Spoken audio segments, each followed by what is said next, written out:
Corona के बढ़ रहे मामलों से बीजेपी का विजय रथ रुकने लगा है। मध्य प्रदेश में दमोह उपचुनाव में सत्तारूढ़ दल के उम्मीदवार राहुल सिंह कांग्रेस के उम्मीदवार अजय कुमार टंडन से 17,000 से भी ज्यादा वोटों से हार गए। हालांकि इस लड़ाई में कोरोना की वजह से उन्हें अपने कई नेताओं को भी खोना पड़ा है। कांग्रेस से पहली बार विधायक बने राहुल लोधी ने सत्ता जाते ही बीजेपी का रुख किया, लेकिन उपचुनाव में लगभग किसी भी राउंड में बीजेपी को आगे नहीं बढ़ा सके। यहां तक कि पूर्व वित्त मंत्री जयंत मलैया के वार्ड में दशकों बाद बीजेपी को हार मिली। राहुल सिंह अपने ही गांव के बूथ पर कांग्रेस के प्रतिद्वंद्वी से हार गए। उस समय दमोह की जनता ने हम लोगों पर विश्वास किया था, कांग्रेस पर विश्वास किया था, राहुल सिंह को जिता दिया। दमोह की जनता ने उसी विश्वास को पुनः दोहराया, अब उन्होंने अजय टंडन को जिता दिया। इस उपचुनाव को दमोह से केंद्रीय मंत्री प्रहलाद पटेल और पूर्व वित्त मंत्री जयंत मलैया के बीच छद्म लड़ाई के रूप में भी देखा जा रहा था।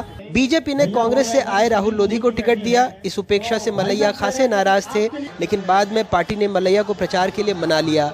जयंत मलैया ने दमोह विधानसभा सीट को 6 बार जीता, लेकिन 2018 में कांग्रेस के राहुल सिंह लोधी से लगभग 800 वोटों से हार गए।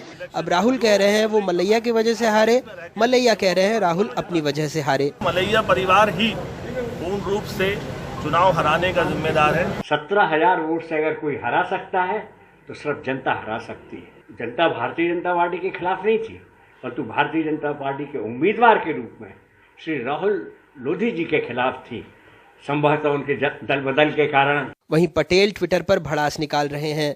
ये चुनाव कांग्रेस जीत तो गई, लेकिन दमोह प्रभारी पूर्व मंत्री ब्रजेंद्र राठौड़ और महिला कांग्रेस की मांडवी चौहान कोरोना से जंग हार गए। दमोह से विजेता उम्मीदवार अजय टंडन सहित दमोह में प्रचार के बाद 100 से अधिक कांग्रेस और बीजेपी नेता कोरोना संक्रमित हुए। संक्रमित होने वालों में राज्यसभा सांसद दिग्विजय सिंह के अलावा शहरी विकास मंत्री भूपेंद्र सिंह भी शामिल थे। हालांकि सरकार का अब भी कहना है कि चुनाव को कोरोना से नहीं जोड़ना चाहिए। चुनाव से आप कोरोना को मत जोड़ो। मैं अकेला इस वक्त में नहीं हूँ। महाराष्ट्र में सर्वाधिक कोरोना था, सबसे ज्यादा मौतें हुई, कोई चुनाव नहीं था।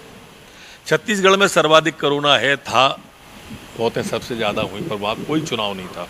राजस्थान में कोई चुनाव नहीं था, दिल्ली में कोई चुनाव नहीं था, पंजाब में कोई चुनाव नहीं था। ये ऐसा मत जोड़ो आप लोग। ये कोरोना चुनाव में आया जिस दिन राहुल गांधी की पश्चिम बंगाल की सभा फ्लॉप हुई।